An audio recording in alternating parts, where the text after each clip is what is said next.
মুআজ্জাজ মুকাররম সম্মানিত উলামায়ে কেরাম, আমার সামনে উপবিষ্ট দিন প্রিয়, ইসলাম প্রিয় তৌহিদি জনতা, মুরব্বী বাবারা, সমবয়সী যুবক ভাইরা, স্নেহের কচি কাঁচা মাসুম বাচ্চারা, পর্দার আড়ালে সম্মানিতা মা ও বোনেরা, লক্ষ কোটি শুকরিয়া আদায় করছি সেই মালিকের দরবারে যিনি আমাকে আপনাকে আজকের এই পবিত্র বেহেশতের বাগান উপলক্ষ করে আমাদেরকে নেক আমল করার জন্য আশার বসার তৌফিক দান করেছেন। সকলেই শুকরিয়া হিসেবে বলি আলহামদুলিল্লাহ। আমরা যে কষ্ট করে বসছি, এই বসার কারণে হুজুরও আলোচনা করেছেন, আপনি অল্প সময় যদি বসেন কমসে কম 60 বছর একটানা রাত দিন ইবাদত করলে যেই পরিমাণ সওয়াব হইতো, এই মজলিসে বসার কারণে সেই সওয়াব পাওয়া গেছে। সুবহানাল্লাহ। আমরা জান্নাতে যেতে চাই না? চাই না? সবাই জান্নাতে যেতে চাই। আল্লাহ রাব্বুল আলামিন কোরআনুল কারীমের মধ্যে এবং বিশ্ব নবী মুহাম্মদুর রাসূলুল্লাহ সাল্লাল্লাহু আলাইহি ওয়াসাল্লাম হাদিসের মধ্যে জানায়া দিয়েছেন, পৃথিবীর জমিনে যত মানুষ আমি পাঠিয়েছি প্রতিটি মানুষের নামে আমি আল্লাহ জান্নাতের মধ্যে একটি করে বাড়ি বরাদ্দ দিয়ে রাখছি। সুবহানাল্লাহ। পৃথিবীর জমিনে যত মানুষ আসছে, পৃথিবীর জমিনে কিয়ামত পর্যন্ত যত মানুষ আসবে, সমস্ত মানুষগুলোর নামে আল্লাহ তাআলা জান্নাতের মধ্যে একটি করে প্লট বরাদ্দ দিয়ে রাখছেন। সুবহানাল্লাহ। সেই জান্নাতি প্লট সাজানোর দায়িত্ব হচ্ছে আমাদের। দুনিয়ার জমিনে যে যত বেশি নেক আমল করবে, যে যত বেশি আমল করতে পারবে, তার নামের বরাদ্দকৃত প্লটটা জান্নাতের মধ্যে তত সুন্দরভাবে সেজে উঠবে। সুবহানাল্লাহ। আর যদি আমল থেকে দূরে থাকে, নেক আমল থেকে দূরে থাকে, ইবাদত করা থেকে যদি দূরে থাকে, আল্লাহ তাআলা যখন জান্নাত দিয়ে দিবেন ঈমানের কারণে, যায় দেখবে তার প্লটটা খালি পড়ে আছে, ভালো কোনো বাড়ি হয় নাই। জিজ্ঞাসা করবে সবার বাড়িগুলো, সবার জমিগুলোর মধ্যে অট্টালিকা হয়ে গেল, সবার জমিগুলোর মধ্যে বিশাল বিশাল প্রাসাদ হয়ে গেল, আমার জমিনটা কেন খালি পড়ে আছে? আল্লাহ রাব্বুল আলামিনের ফেরেশতারা ডাক দিয়া বলবেন, ও দুনিয়ার বান্দা, ও দুনিয়ার বান্দি, দুনিয়ার জমিনে অন্য মানুষকে যেমন সময় দেওয়া হয়েছিল, তোমাকে আল্লাহ তাআলা সময় দিয়েছিলেন, তুমি তোমার সময়টাকে গুনাহের কাজের মধ্যে ব্যস্ত রাখছো, তুমি তোমার সময় অতিক্রম করেছো গুনাহ করে করে। আর যাদের জমিগুলোর মধ্যে অট্টালিকা উঠেছে, ওরা ওদের সময়গুলো নেক আমল করে করে কাটিয়েছে। সুবহানাল্লাহ। আমরা কি আমাদের জান্নাতের প্লটটায় আলিশান বাড়ি দেখতে চাই না? চাই না? চাই তো, সবাই চাই। এজন্য আল্লাহ তাআলা বলেন, আল্লাহ তাআলা তোমাকে এত দামি, এত আরামদায়ক, এত সুন্দর তোমাকে জান্নাত দিবে যা তুমি কোনোদিন কল্পনাও করো নাই। সুবহানাল্লাহ। অথচ বিশ্বনবী মুহাম্মদুর রাসূলুল্লাহ সাল্লাল্লাহু আলাইহি ওয়াসাল্লাম বলেন, আল্লাহ তাআলা যখন জান্নাত জাহান্নাম ভাগ করে দিবেন, কত মানুষ জান্নাতের দিকে চলে যাবে আর কত মানুষ জাহান্নামের দিকে চলে যাবে। আল্লাহ তাআলা কিছু কিছু মানুষগুলোকে ফেরেশতাদের নূরের পালকি দিয়া স্বাগতম জানায়া জানায়া জান্নাতের দিকে নিয়ে যাবেন, আর কিছু কিছু মানুষকে জাহান্নামের শিকল পরায়া জাহান্নামের দিকে নিয়ে যাইবেন। নাউযুবিল্লাহ। এর কারণ হচ্ছে দুনিয়ার জমিনে আল্লাহ তাআলা প্রতিটি মানুষের কানের মধ্যে হেদায়েতের বাণী পৌঁছায়া দিয়েছেন। পৃথিবীর জমিনে যত সুষ্ঠ জ্ঞানের মানুষ রয়েছে, প্রতিটি মানুষ জানে কোন পথে চললে, কোন কথা বললে, কোন কাজ করলে আল্লাহ তাআলা খুশি হয়। ওই আল্লাহ তাআলা মানুষদেরকে জানায়া তার ইচ্ছা স্বাধীন তাকে ছেড়ে দিয়েছেন। ইচ্ছা করলে তুমি যেই সঠিক পথ পেয়েছো, যেই পথের কথা তুমি জেনেছো, ওই পথে তুমি চলো। আর যদি তোমার ইচ্ছা না হয়, তুমি তোমার খেয়াল খুশি মতো জীবন কাটায়া দাও। এখন দুনিয়ার জমিনে তোমাকে কিছু বলা হবে না, কিন্তু যেদিন আজরাইল তোমার কাছে চলে আসবে, আজরাইল আলাইহিস সালাম তোমার কাছে চলে আসার পর তোমার জানটা যখন কবজ করা হবে, জান কবজের পরে কবরে যখন যাইবা, তখন থেকেই তোমার হিসাব নিকাশ শুরু হয়ে যাবে। ঠিক কিনা? এই হিসাব নিকাশ যদি সুন্দরভাবে দিতে হয়, দুনিয়ায় নেক আমল করতে হবে। হিসাব নিকাশ যদি সুন্দরভাবে দিতে চাও রে ভাই, আল্লাহ তাআলার কাছে পুরস্কার যদি পেতে চাও, হাসর ময়দানে আল্লাহ তাআলার কাছ থেকে ডান হাতে আমলনামা নামক জান্নাতের সার্টিফিকেট যদি পেতে চাও, নেক আমল করা লাগবে না? লাগবে না? আর জোর বলেন, করা লাগবে না? লাগবে না? ও যুবক ভাই, তুমি মনে করছো তোমার এখনো হায়াত অনেক বাকি, তুমি মনে করছো তোমার এখনো অনেক সময় বাকি।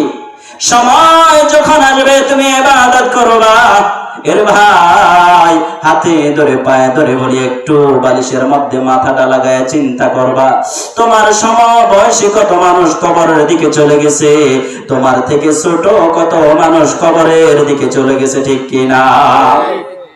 আর তুমি যে বুড়া হইবা, তুমি যে বয়স পাইবা, তুমি যে ইবাদতের সময় পাইবা, এরকম কোনো গ্যারান্টি নাই। কারণ তুমিও দুনিয়া ছেড়ে চলে যাইবা, আমিও দুনিয়া ছেড়ে চলে যাইব। তুমি কখন যাইবা তুমিও জানো না, আমি কখন যাইব আমিও জানি না। তুমি যে চিন্তা করতেছো আমার মাত্র হায়াত কয়বা বছর হয়েছে, কত বছরই বা হয়েছে, যখন আমার বয়স হবে তখন আমি আল্লাহওয়ালা হয়ে যাব। ও ভাই, এই মিথ্যা স্বপ্ন তোমাকে শয়তান দেখায় রাখছে। শয়তান তোমাকে বলে, এ যুবক, যৌবনকাল পাইয়া যদি গুনাহ না করো, এর যুবতী বোন, শয়তান তোমাকে ধোঁকা দেয়। শয়তান তোমাকে বলে যৌবনকাল পাইয়া যদি গুনাহ না করো কবে করবা? ও ভাই, ও আমার বোন, এরকম ধোঁকা দিয়া পৃথিবীর অনেক মানুষকে জাহান্নামের দিকে নিয়ে গেছে, ঠিক কিনা? বলেন তো, আপনাদের দেশের যুবকরা মরে না? মরে না? মরেনি? আপনাদের দেশের যুবতীরা মরে না? মরে না? তাদের স্বপ্ন ছিল বয়স হবে, বুড়া হব, দাড়ি পাকবে, চুল পাকবে, নাতিপুতি হবে, যখন শরীরের শক্তি কমে যাবে, ইবাদত করে তওবা করে করে আল্লাহ তাআলার সন্তুষ্টি অর্জন করবে। আল্লাহ কয়, না রে না, না রে না, এরকম সময় কিন্তু অনেককেই দেওয়া হয় না। ওই স্বপ্ন মিথ্যা স্বপ্ন শয়তান দেখায়া তোমাকে ইবাদত থেকে দূরে রাখে। দেখবা তোমার ওই স্বপ্ন বাস্তবায়ন হওয়ার আগেই আজরাইল তোমার কাছে হাজির, ঠিক কিনা? আজরাইল হাজির হওয়ার আগে পরিবর্তন হওয়া লাগবে। আমার যুবক ভাইরা, ও বন্ধু, বিশ্বনবী মুহাম্মদুর রাসূলুল্লাহ সাল্লাল্লাহু আলাইহি ওয়াসাল্লাম বলেন, যৌবনকালের একটা সিজদা কেমন যেন বনি ইসরাইলের নবীদের সমান মর্যাদাবান। সুবহানাল্লাহ। বাইরে তোমার যৌবনকালের চেহারা, ও আমার বোন, তোমার যৌবনীকালের চেহারা যেমন মানুষ পছন্দ করে, তোমার এই যৌবনকালের ইবাদত আল্লাহ কিন্তু পছন্দ করে, ঠিক কিনা? তুমি ইচ্ছা করলেই বুড়াকালে সঠিকভাবে ইবাদত করতে পারবা না, ইচ্ছা করলেই ঠিক মতো তুমি রুকু সিজদা করতে পারবা না, ইচ্ছা করলেই তুমি দীর্ঘ সময় তাহাজ্জুদে দাঁড়ায় থাকতে পারবা না, ইচ্ছা করলেই দীর্ঘ সময় তুমি ওয়াজ মাহফিলে বসতে পারবা না। ও ভাই, তোমার এলাকার মুরব্বীদেরকে একটু জিজ্ঞেস করো, তোমার দাদাকে জিজ্ঞেস করো, তোমার কাকাকে জিজ্ঞেস করো, তোমার বাবাকে জিজ্ঞেস করো, একটা সময় তাদের যৌবনকাল ছিল, এখন আর যৌবনকাল নাই, ঠিক কিনা? কত মুরব্বী কান্দে, চোখের পানি ছেড়ে ছেড়ে কান্দে, আর বলে, হুজুর একটু দোয়া কইরেন, আল্লাহ যেন মাফ করে। আমি বলি, ও বাবা, ও কাকা, আপনাকে যে আল্লাহ হায়াত দিলেন, আল্লাহ যে আপনার এই বুঝটা দান করলেন, আমার মনে হয় এই বুঝের কারণে, এই চোখের পানির কারণে আল্লাহ আপনাকে মাফ করে দিবে। সুবহানাল্লাহ। আরে ও যুবক ভাই, এখানে যত বয়স্ক মানুষ আছে সবার কাছে জিজ্ঞাসা করে নাও, যৌবনকালে তোমার চাইতে বেশি শক্তিশালী এরা কিন্তু ছিল। আমি আমার বাবাকে দেখলাম, আমার বাবা এত শক্তিশালী ছিল, নিজেই দুই হাতে 40-50 কেজি 60 কেজির বস্তা উঠাইতে পারত। আরে কই গেল আমার বাবা, কই গেল সেই বাবার শক্তি? অথচ যখন মৃত্যুর আগে আমি দেখলাম একটা চায়ের কাপ হাতে নিলেও হাতটা কাঁপা কাঁপি শুরু হয়ে যাইতো। এরে ভাই, ও আমার বোন, ও বন্ধু, চিন্তা করে দেখো, তোমারও কিন্তু এমন একটা সময় চলে আসবে, আল্লাহ তো যখন তোমাকে জিজ্ঞাসা করবে কোন কাজে তো যৌবনকাল কাটাইলা, কোন কাজে কোন ভাবে তুমি যৌবনকাল অতিক্রম করলা, কি জবাব দিবা? আল্লাহর সামনে তো তোমাকে অবশ্যই দাঁড়াইতে হবে। সুতরাং তুমি সময়কে নষ্ট না করে এখনই তোমার হাতে ধরে পায়ে ধরে আজকের এই মাহফিলে আল্লাহ তাআলাকে সন্তুষ্ট করার জন্য 2 ফোঁটা চোখের পানি ছুঁয়ে মালিক কি করুন সুরে যদি ডাক দাও, আল্লাহ ও মালিক, তুমি নাকি যৌবনকালের তওবা বড় পছন্দ করো, তুমি নাকি যৌবনকালের ইবাদত বড় পছন্দ করো মালিক, ও মালিক আমারে তুমি মাফ করে দাও।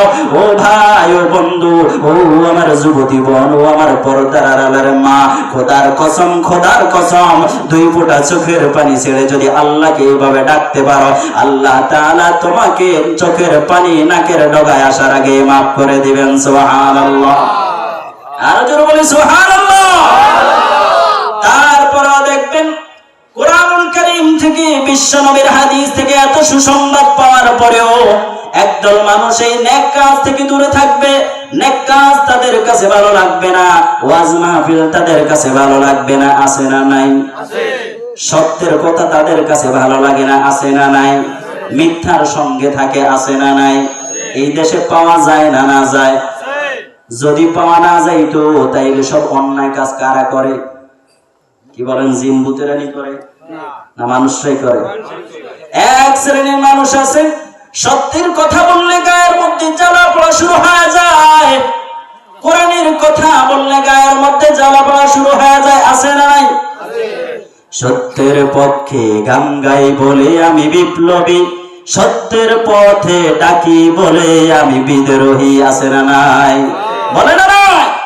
আপনি সত্যের দিকে ডাকবেন, নেক কাজের দিকে ডাকবেন, আপনাকে বলবে হুজুর বড় বিপ্লবী, হুজুর হুজুর বড় গরম হুজুর, বলবে না? বলবে না? কোরআনের কথা বলি তাই বলে আমাকে মৌলবাদী, জিহাদের কথা বলি তাই বলে আমাকে জঙ্গিবাদী, ঠিক কিনা? কোরআনের কথা বললে মৌলবাদী ইসলাম, আর যদি জিহাদের কথা বলি তখন কয় হুজুরে জঙ্গির দিকে দাওয়াত দিতেছে, নাউজুবিল্লাহ বলে। আসলে জিহাদ মানে জঙ্গি নাকি?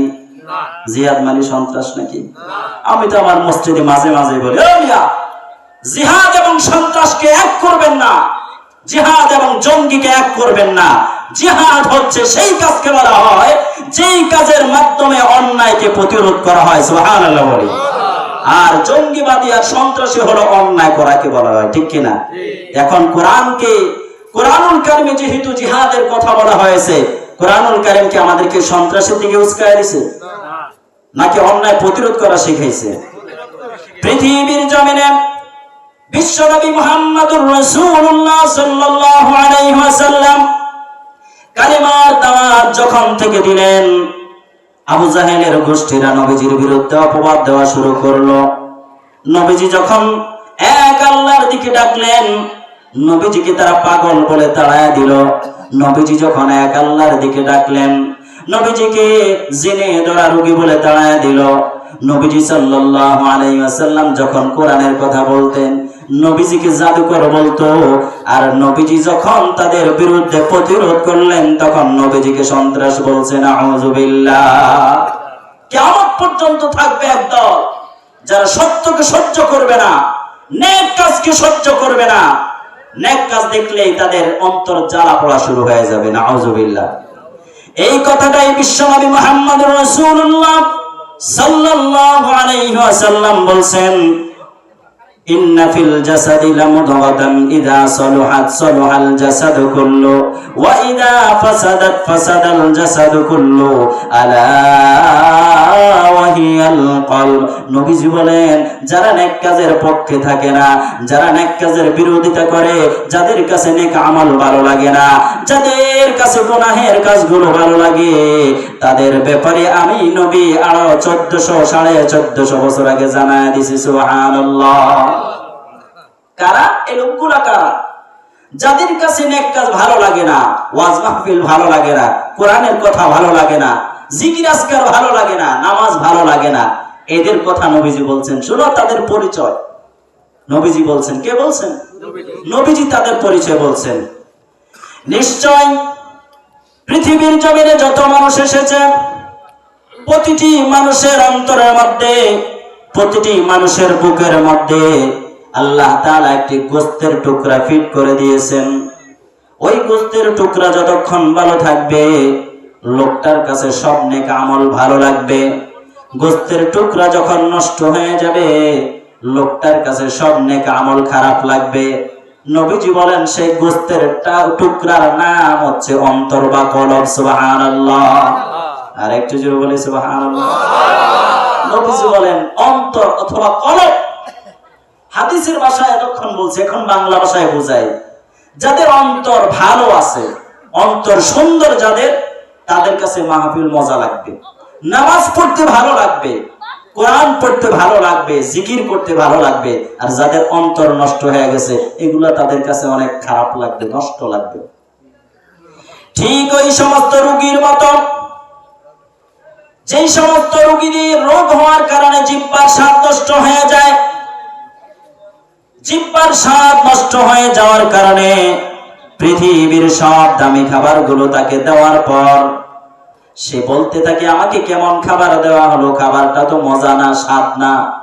আসলে তার জ্বর বা জন্ডিস হওয়ার কারণে তার জিহ্বার স্বাদ নষ্ট হয়ে গেছে। এখন আর গোছের স্বাদ পায় না, এখন আর মাছের স্বাদ পায় না, এখন আর ফল ফলাদি খাইলে তার কাছে ভালো লাগে না। পৃথিবীর সবচাইতে দামি খাবারও যদি তাকে দেওয়া হয়, সে বলবে এই খাবারের মধ্যে কোনো স্বাদ নাই। ও আমার মুসলমান ভাইরা, ও আমার বাবারা, বলেন তো খাবারের স্বাদ নষ্ট হয়েছে না তার জিহ্বা নষ্ট হয়েছে? আরো যে বলেন, কি নষ্ট হয়েছে? জিহ্বা নষ্ট হওয়ার কারণে পৃথিবীর সবচাইতে দামি খাবারটাও তার কাছে ভালো লাগে না, মজা লাগে না। আল্লাহর পয়গম্বর বলেন, উম্মত রে, যার অন্তরটা নষ্ট হয়ে গেছে, যার কলবটা নষ্ট হয়ে গেছে, তার কাছে অনেক আমল ভালো লাগে না। নাউযুবিল্লাহ। তার মানে যাদের কাছে নামাজ পড়তে ভালো লাগে, যাদের কাছে ওয়াজ মাহফিল ভালো লাগে, কোরআনুল কারীম পড়তে ভালো লাগে, এদের অন্তর ভালো না খারাপ? কি বলেন, ভালো না খারাপ? এখন ওয়াজ মাহফিল হইতেছে, আশেপাশে মানুষ আছে না নাই? আমি তো অনেক দেখছি।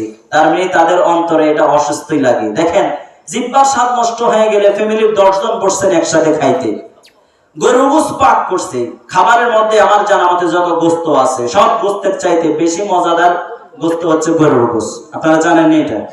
যত দামি গোশত, উট বা দুম বা ছাগল যাই হোক, কিন্তু সবচাইতে মজাদার গোশতের নাম কি? গরুর গোশত। এখন গরুর গোশত পাক হয়েছে বাসার মধ্যে, অনেক সুন্দর করে রান্না করছে আপনার স্ত্রী বা আপনার মা বা আপনার বোন, 10 জন মিলে খাইতেছে। 10 জনের মধ্যে একজনের জ্বর বা জন্ডিসের কারণে জিহ্বার স্বাদ নষ্ট হয়ে গেছে। এখন 9 জন খাইতেছে আর খুব মজা করতেছে, ইস আজকের ভাতটা কি মজা হয়েছে। আর একজন বলতেছে, ধুর এটা কি রাঁধছে, তিতা লাগে। আছে না নাই? আসলে কি তরকারি তিতা হয়েছে না তার জিহ্বা নষ্ট হয়ে গেছে?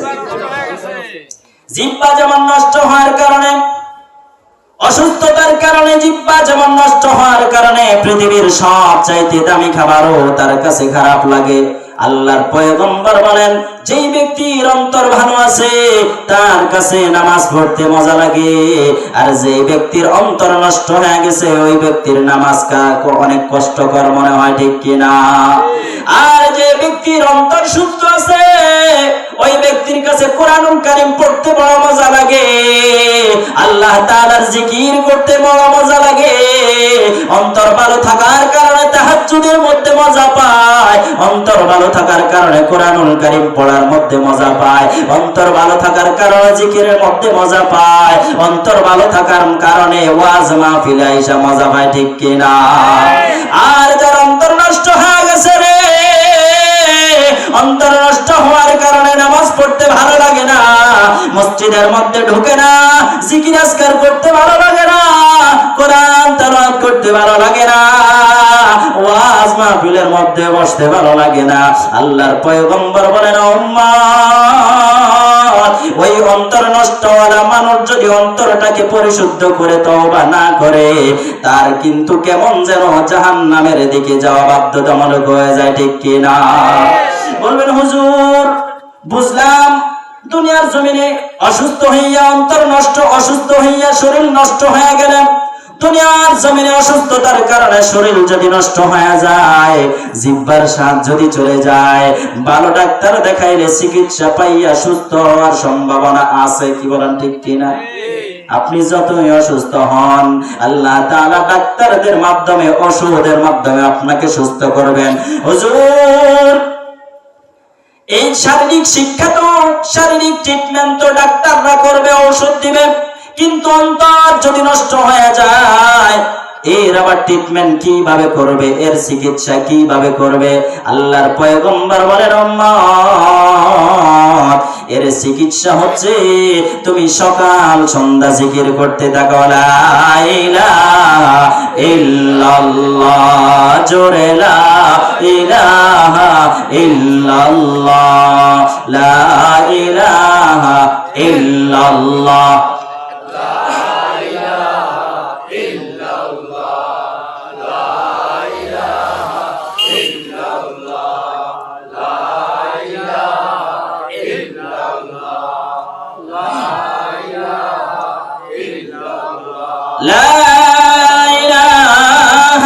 ইল্লাল্লাহ মুহাম্মাদুর রাসূলুল্লাহ সাল্লাল্লাহু আলাইহি ওয়াসাল্লাম।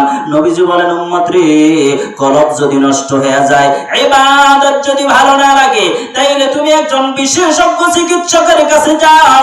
যেমনি ভাবে শরীর অসুস্থ হয়ে গেলে বিশেষজ্ঞ ডাক্তারের কাছে যাও, অন্তর অসুস্থ হইল বিশেষজ্ঞ একজন ডাক্তারের কাছে যাও। শুনো শুনো, শারীরিক চিকিৎসা করে বিশেষজ্ঞ ডাক্তারেরা যারা হাসপাতালে বা ফার্মেসিতে বসে, আর অন্তরের চিকিৎসা করে উলামায়ে কেরাম যারা মাদ্রাসা অথবা মসজিদের মধ্যে থাকে, ঠিক কিনা? আপনারা যাইতে রাজি আছেন? অন্তর যদি অসুস্থ হয়ে যায়, যদি মনে করেন আমার তো ইবাদত ভালো লাগে না, ইবাদত করতে আমার কেমন জানি খারাপ খারাপ লাগে, একজন ডাক্তার ধরেন উলামায়ে কেরাম নামক বিজ্ঞ উলামায়ে কেরামের আপনার কাছে যান, তাদের কাছে যান, তারা যদি সঠিক চিকিৎসা দেয়, আশা করা যায় আপনার অন্তর পরিবর্তন হয়ে যাবে, কি বলা ঠিক কিনা? বিশ্বনবী মুহাম্মদুর রাসূলুল্লাহ সাল্লাল্লাহু আলাইহি ওয়াসাল্লাম বলেন, পৃথিবীর জমিনে যত মানুষ রয়েছে, প্রতিটি মানুষকে পৃথিবীতে পাঠানোর আগে তার অন্তরটা থাকে একেবারে সাদা, স্বচ্ছ, একেবারে সাদা দুধের মতো অথবা কাগজের মতো। এই স্বচ্ছ দিলওয়ালা মানুষগুলো যখন দুনিয়ার জমিনে আসে, দুনিয়ার জমিনে আইসা শয়তানের ধোঁকায় যখন গুনাহ করতে থাকে, প্রতিটি গুনাহের কারণে তার অন্তরের মধ্যে একটা করে কালো দাগ পড়তে থাকে।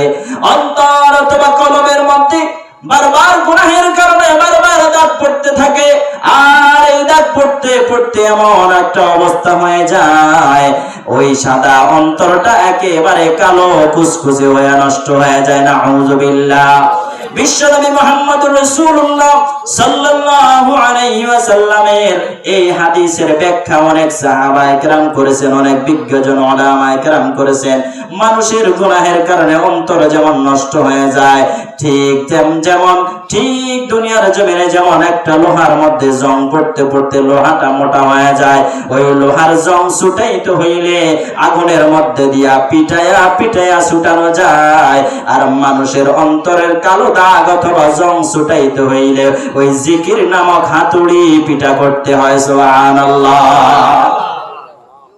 যখন জিকির করা হয়, প্রতিটি জিকিরে প্রতিটি শব্দে কেমন যেন ওই অন্তরে জং পড়া কালো দাগটা এক একটা বাড়ি লাগে আর জং ছুটতে থাকে। সুবহানাল্লাহ।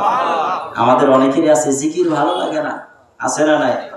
জিকির করতে কেমন জানি লাগে। এ মিয়া, পীর বুজুর্গ আল্লাহওয়ালারা বলেন, পৃথিবীর জমিনে খাবারের স্বাদ তো মানুষ অনুভব করে, কিন্তু আল্লাহ তাআলার নামের স্বাদ যারা অনুভব করে তাদের 24 ঘন্টা ওই জবানের মধ্যে জিকির জারি থাকে। সুবহানাল্লাহ। আমরা সাধারণ মানুষ যারা আছি অনেকেই মনে করে জিকির আর স্বাদ কি, যারা করছে, যারা অভ্যাস করছে তাদের কাছে জিজ্ঞেস করবেন, তাদের কাছে ওইটা ছাড়া আর কিছুই ভালো লাগে না। ঠিক তেমনি ভাবে, ঠিক যেমন পৃথিবীর অনেক মানুষ আছে হাঁটতে চলতে উঠতে বসতে বসতে গান গায়, আছে না নাই? কিরে তুই 24 ঘন্টা গান গাও কেন? কয়টা করতে আমার কাছে ভালো লাগে, মজা লাগে। তা আপনি জিকিরের কথা বললে বলেন আবার জিকিরের মজা কি, কোরআন তেলাওয়াতের মজা কি, তো গানের মজা আবার কেমনে আসলো? কি বলেন ঠিক কিনা? ওইটাও মুখ দিয়া বলতে হয়, এটাও মুখ দিয়া বলতে হয়। ওইটার মজা লাগায় শয়তান, আর জিকির এবং কোরআনুল কারীমের মজা লাগায় আল্লাহ তাআলা। সুবহানাল্লাহ। আমার ভাইরা, আমার বন্ধুরা, আল্লাহ রাব্বুল আলামিন কোরআনুল কারীমের মধ্যে বলেন, ওয়ালাকাদ যারানা লিজাহান্নামা কাসীরাম মিনাল জিন্নি ওয়াল ইনস লাহুম কুলুবুন লা ইয়াফকাহুনা বিহা ওয়া লাহুম আ'য়ুনুন লা ইউবসিরুনা বিহা ওয়া লাহুম আযানুন লা ইয়াসমাউনা বিহা উলাইকা কাল আনআমি বাল হুম আদাল। এই আয়াতের মধ্যে আল্লাহ তাআলা বলেন, মানুষ এবং জিনদের মধ্যে অধিকাংশই জাহান্নামের দিকে চলে যাবে। যদি বলা হয় হুজুর আল্লাহ তো আমাদের জন্য এত বিশাল জান্নাতের সুসংবাদ দিলেন, তারপরে আল্লাহ কেন বললেন আমাদেরকে অধিকাংশ জাহান্নামের দিকে যেতে হবে? ও ভাই, ও বন্ধু, আল্লাহ তাআলা কোনো কারণ ছাড়াই কথা বলেন নাই, মানুষের কোনো অপরাধ ছাড়াই কথা বলেন নাই। আল্লাহ তাআলা কিছু কারণ উল্লেখ করছেন, যেই সমস্ত কারণে আল্লাহ তাআলা বলছেন অধিকাংশ মানুষ এবং জিন জাহান্নামের দিকে যাবে। নাউযু বিল্লাহ। এর মধ্যে কয়েকটি কারণ আল্লাহ তাআলা স্পষ্ট বলছেন, লাহুম কুলুবুন লা ইয়াফকাহুনা বিহা। আমি আল্লাহ পৃথিবীর জমিনের মানুষদেরকে জ্ঞান দিয়েছি, অন্তর দিয়েছি, কলব দিয়েছি। পৃথিবীর জমিনের মানুষ এবং জিনদেরকে বুদ্ধি নামক একটা বস্তু দিয়েছি, এটা পৃথিবীর অন্য কোন প্রাণীকে আল্লাহ দেন নাই। সুবহানাল্লাহ। বুদ্ধি নামক বস্তুটা আল্লাহ তাআলা পৃথিবীর কোন প্রাণীকে দেন নাই। আপনি যদি বলেন আপনার প্রাণী বুদ্ধিমান, আমি বলবো আপনার প্রাণী আপনি কথা বললে কেমন শুনে। আপনি যদি কোন গরুকে বলেন, শিকারী একটি গরুকে যদি আপনি বলেন, ও গরু, তোরে তো আমি এত দামি বসে কিনে খাওয়াই, এত দামি দামি খাবার তোকে আমি খাওয়াই, এরে গরু আমার জমিন ছাড়া অন্য কারো জমিনের ঘাস খাইস না। ও ভাই বলেন তো আপনার গরু কি এই কথা বুঝবে নাকি? বুঝবে? এখানে কারো গরু বুঝবে নি। আপনি যদি একটি ছাগলকে অথবা একটি বকরিকে আপনি যদি সকাল থেকে সন্ধ্যা পর্যন্ত কানের কাছে গিয়া বলেন, তোরে আমি অনেক আদর করি, তোরে আমি অনেক ভালোবাসি, তোরে আমি রাত্রে মশা কামড়াবে এই জন্য মশারি টানায় দেই, তোরে আমি শীতের সময় পোশাক পরায় দেই, রে ছাগল তুই আমার জমিন ছাড়া অন্য কোন জমির ফসল খাইস না, বলেন তো আপনার ছাগল শুনবেন? আপনি কান ধরে দীর্ঘ সময় বলবেন, কান ছেড়ে দেওয়ার সাথে সাথে জোরে একটা বাড়ি দিবে, বলবে আমি কিছুই বুঝি নাই। ঠিক কিনা? কান ধরে একটু পরে সামনে মন করবে, মানে কানটা একটু ঝাড়া দেয়, সে যেন বলতেছে আমি কিছুই বুঝি নাই। কারণ হচ্ছে আল্লাহ তাআলা তুমি মানুষ, তোমাকে যেই বুঝ দান করেছেন, আমি প্রাণী আমাকে সেটা দেন নাই। তুমি মানুষ, তুমি বুঝো পোশাকটা উঠে গেলে এটাকে সাথে সাথে নামাইতে হয়। কি বলেন ঠিক কিনা? কোন গরু ছাগল কুকুর বিড়াল কি বলছে যে আমার ল্যাংটা রাখোস কি, আমার পোশাক কই, বলছে নাকি? তার ওই বুঝ নাই যে সে ল্যাংটা আছে নাকি আছে। ঠিক কিনা? তুমি মানুষ, তুমি বুঝো পচা খাবার খাওয়া যাবে না। তুমি মানুষ, তুমি বুঝো দুর্গন্ধ খাবার খাওয়া যাবে না। ও ভাই, তোমার পোষা বিড়াল, তোমার পোষা কুকুর কোনোদিন বলে না আমি পোষা খাবার খাইবো না। ঠিক কিনা? তোমার বিড়াল কোনোদিন বলে না আমার এই নষ্ট খাবার কেন দিলি, আইটা খাবার আমারে কেন দিলি। ও ভাই, তোমাকে আল্লাহ যে বুদ্ধি দান করলেন, পৃথিবীর কোন প্রাণীকে সেই বুদ্ধি দান করেন নাই। তোমাকে বুদ্ধি দিলেন তুমি যদি নেক আমল করো, তোমাকে জ্ঞান দিলেন তুমি যদি সৎ কাজ করো, তোমাকে জ্ঞান দিলেন তুমি যদি নামাজ পড়ো, তোমাকে আল্লাহ তাআলা জ্ঞান দিলেন তুমি যদি রোজা রাখো, হজ করো, যাকাত দাও, সত্য কথা বলো, জিকির আজকার করো, আল্লাহ তোমাকে জান্নাত দিবে। ঠিক কিনা? আমরা জানি না, জানি না। এই বুঝটা দিয়েছেন কে? আর জোরে বলি কে দিয়েছেন? মানুষ হওয়ার পরেও যে বুঝে না সে কি? পাগল। সে কি মানুষ হওয়ার পরও যে ব্যক্তির এই বুঝ নাই সে কি তার মাথা ঠিক আছে না। আল্লাহ তাআলা প্রতিটি মানুষকে বুঝ দান করছেন। নেক আমল করা, বিধর্মী অমুসলিমরাও নেক আমল করে, শুধু ঈমান আনে না। যেমন আমি মাঝে মাঝে বলি, আমাদের দেশে বন্যার সময় 2004 এবং আগে পরে আমেরিকা থেকে সাহায্য আসছে না? কি বলেন, আসছে না? তারা কি আমাদেরকে ইবাদতের জন্য দিছে না মানুষের উপকার করার জন্য দিছে? উপকার করা, মানুষকে সাহায্য করা, এবং এটা ভালো কাজ, এটা তারা বুঝে। কি বলেন, ঠিক কিনা? এটা মানুষ হওয়ার কারণে বুঝছে।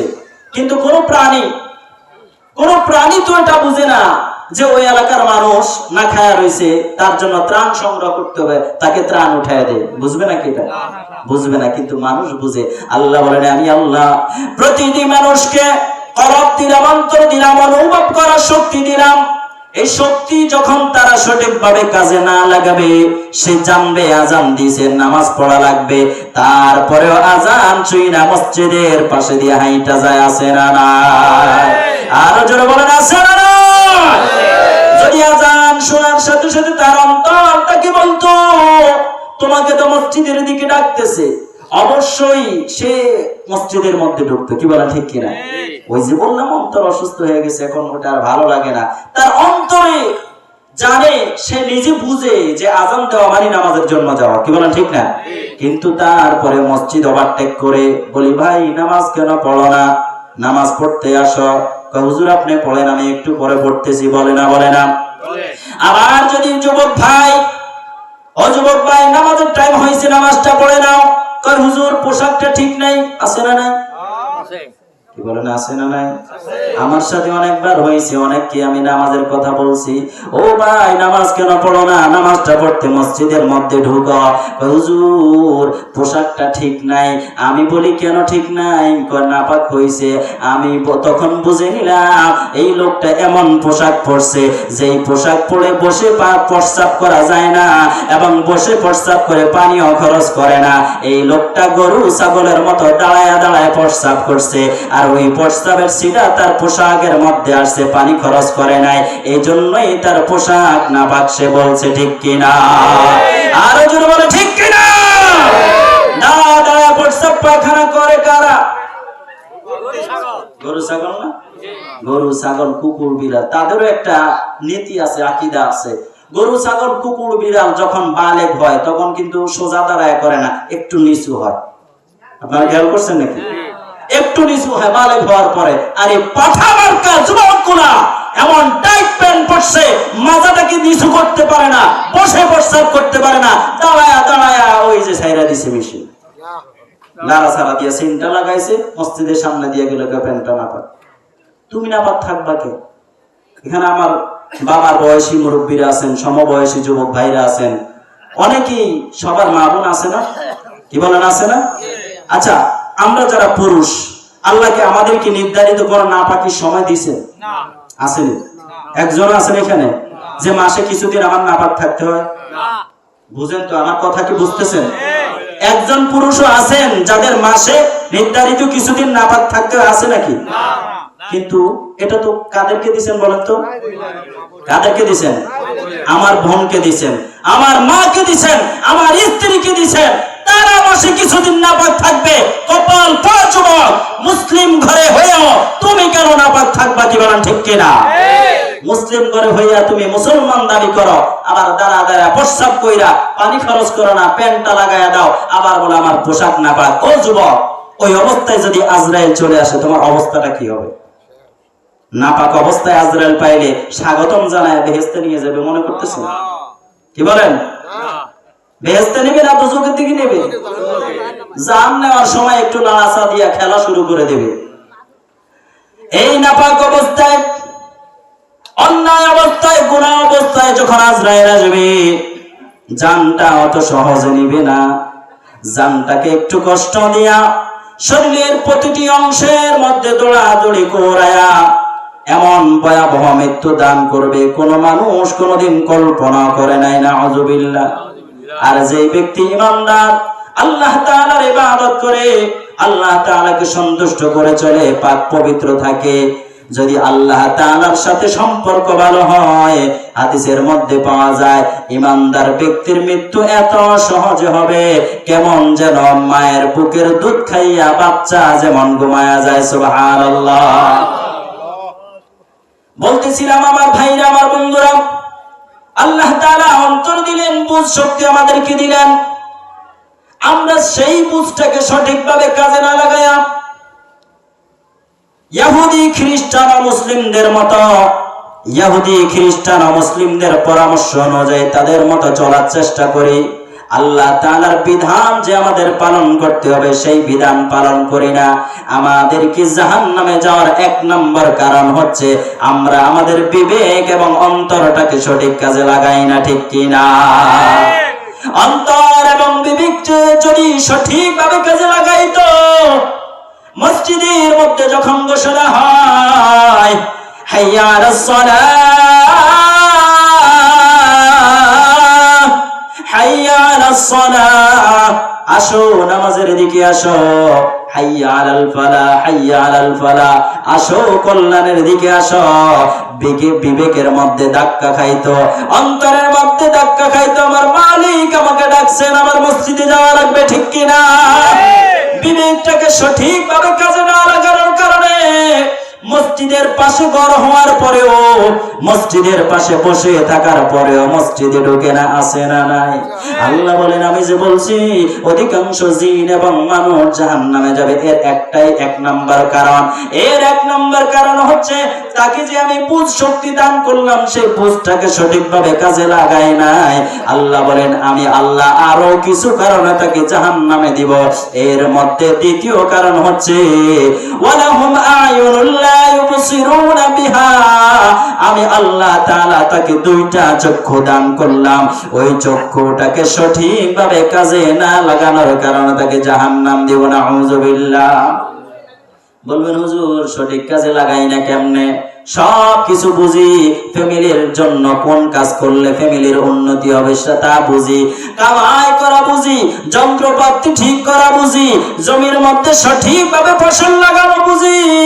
হুজুর কেমনে সঠিকভাবে লাগাই না, কেমনে সঠিকভাবে কাজে লাগাই না? আল্লাহ বলেন, বান্দারে শুধুমাত্র দুনিয়ার কাজ কর্ম সঠিকভাবে করাকেই সঠিক ব্যবহার বলে না। আমি আল্লাহ তোমাকে দুইটা চক্ষু দান করলাম, ওই দুইটা চক্ষু দিয়া আমি আল্লাহ তাআলার নিয়ামত দেখবা এবং আমি আল্লাহর পক্ষ থেকে অবতীর্ণ কোরআনুল কারীম পড়বা, আমি আল্লাহর পয়গম্বরের হাদিসগুলো পড়বা এবং আমি আল্লাহ যা কিছু দেখতে নিষেধ করছি তা থেকে বিরত থাকবা, তাইলেই হবে সঠিকভাবে ব্যবহার, ঠিক কিনা? আমরা করি উল্টাটা, পড়া দরকার, কোরআন পড়ি না, ঠিক কিনা? কোরআন পড়ার সময় হয় না, টিভি দেখার সময় হয়, ঠিক কিনা? কোরআন পড়তে গেলে সময় হয় না, খুব ব্যস্ত, হাদিস শোনার সময় নাই, খুব ব্যস্ত, আল্লাহ তাআলার বিধান পালন করার জন্য তার নিয়ামত দেখার সুযোগ নাই, দেখে অবৈধ নাজায়েজ জিনিসগুলো আছে না নাই? আল্লাহ বলেন, ওয়ালাহুম আয়ুনুল লা ইউবসিরুনা বিহা, আমি আল্লাহ বাহ্যিক দুইটা চোখ তাদেরকে দান করলাম, এই বাহ্যিক দুইটা চক্ষু দিয়া সঠিকভাবে আমি আল্লাহর ওয়াদার না মানার কারণে তাদেরকে জাহান্নাম দিব।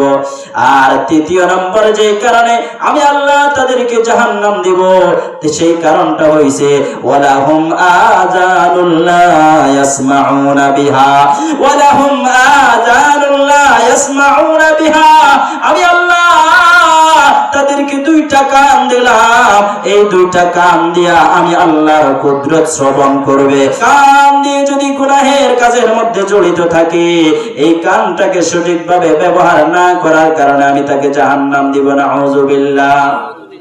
আল্লাহ তিনটা কারণ বইলা তারপরে বলেন উলাইকা কাল আনআম, শুনো যাদেরকে আমি আল্লাহ কলব দিলাম, চোখ দিলাম, কান দিলাম, এগুলোর সঠিকভাবে ব্যবহার করে না, তাদেরকে আমি আল্লাহ একটা খারাপ নাম দিয়া দিলাম, ওরা হচ্ছে পশু। নাউযুবিল্লাহ। কে বলছেন? আরো জোরে বলেন, কে বলছেন? কোরআনুল কারীমে বলেন উলাইকা কাল আনআম, যাদের বিবেক আছে বিবেককে সঠিকভাবে কাজে লাগায় না, যাদের দুইটা চক্ষু আছে সঠিকভাবে কাজে লাগায় না, দুইটা কান আছে সঠিকভাবে কাজে লাগায় না। আল্লাহ বলেন এই দুইটা কান দুইটা চক্ষু আমি প্রাণীকেও দিলাম, কিন্তু ওই প্রাণীগুলোকে আমি বুঝে শক্তি দেই নাই। এই প্রাণীগুলোর মতো তারা মন চায় জিন্দেগি করার কারণে ওরাও প্রাণীর মতো, নাউযুবিল্লাহ। বালহুম আদল, আল্লাহ শেষ পর্যন্ত বলেন বরঞ্চ পশুর চাইতে নিকৃষ্ট, নাউযুবিল্লাহ বলেন। আমাদেরকে আল্লাহ বলছেন ওয়ালাকাদ কাররামনা বানি আদম, আমি বনি আদমকে অনেক সম্মানিত করছি। আর আল্লাহ তাআলাই এই আয়াতের মধ্যে বলেন ওরা পশুর চাইতে নিকৃষ্ট, নাউযুবিল্লাহ। আমরা যে পশুর চাইতে নিকৃষ্ট হয়ে যায় অনেক ক্ষেত্রে, এর প্রমাণ কিন্তু বর্তমান আধুনিক জামানায়, মিডিয়ার জামানায়, মিডিয়ার কল্যাণে আমরা পাই। কি বলেন ঠিক কিনা? যদি পশু না হইতাম, কোন মানুষ নিজের সন্তানকে হত্যা করতে পারে? কোন মানুষ অবশ শিশুদেরকে হত্যা করতে পারে? পশু হওয়ার কারণে, পশুর চাইতে খারাপ হওয়ার কারণে আমাদের এই চরিত্র। যদি পশুত্ব আমাদের মধ্যে না থাকতো, আমাদের অন্তর যদি ঠিক থাকতো, কলব যদি ঠিক থাকতো, বিবেক যদি সঠিকভাবে আমরা কাজে লাগাইতাম, তাইলে আমরা কিন্তু নামাজ বাদ দিতাম না, আমরা কিন্তু খাওয়া দাওয়া ঘুমের মধ্যে সীমাবদ্ধ থাকতাম না। আমাদের বিবেকটাকে সঠিক কাজে লাগায়া আল্লাহ তাআলার বিধান আমরা পরিপূর্ণ পালন করার চেষ্টা করতাম, ঠিক কিনা? আমাদের বিবেক, আমাদের অন্তর, কলব যাই বলি না কেন, সঠিকভাবে কাজে না লাগানোর কারণে পশু আর আমাদের মধ্যে তেমন একটা পার্থক্য নাই। পশু যেমন খাওয়া দাওয়া করে আর ঘুমায় আর পায়খানা করে, আমাদের অবস্থা এমন হয়ে গেছে, খাওয়া দাওয়া করি, ঘুমায় আর পায়খানা করে। পশু যেমন কোনো নিয়ম নীতি মানে না, যা পায় তাই খায়, আমাদের অবস্থা এমন হয়ে গেছে, যাই পাই সব পকেটে বা পেটে ঢুকানোর চেষ্টা করি। আছে না নাই? আছে না নাই? যাই যা পাই সব আমরা গ্রহণ করার চেষ্টা করি। হালাল হারামের যে বিধান আমাদের জন্য আল্লাহ তাআলা দিয়েছেন, সেটা কিন্তু আমরা পালন করার চেষ্টা করি না। আল্লাহ তাআলা আমাদের এবং পশুদের মধ্যে পার্থক্য করছেন। পশুগুলো বিবেককে কাজে লাগাবে না, পশুগুলো আল্লাহ তাআলার ইবাদত সঠিকভাবে বুঝবে না। আমরা যেমন 5 ওয়াক্ত নামাজ পড়ি, এটা পশুর করা লাগে না, তবে পৃথিবীর প্রতিটি প্রাণী আল্লাহ তাআলা জিকির করতে থাকে। সুবহানাল্লাহ। প্রতিটি প্রাণী আল্লাহ তাআলার ইবাদত করতে থাকেন।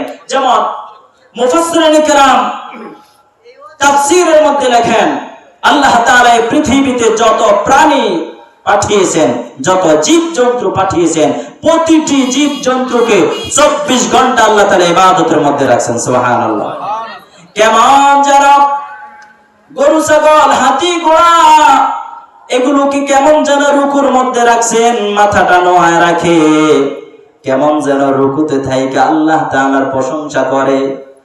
আর কিছু কিছু প্রাণী আছে মাথাটাকে আরো নিচে দিয়া রাখছে, মাটির সাথে মিশায় রাখছে, যেমন ইঁদুর, বিড়াল, সাপ, বিচ্ছুগুলো যেন মাটির সাথে কপাল ঠেকায়া প্রশংসা করে। কার?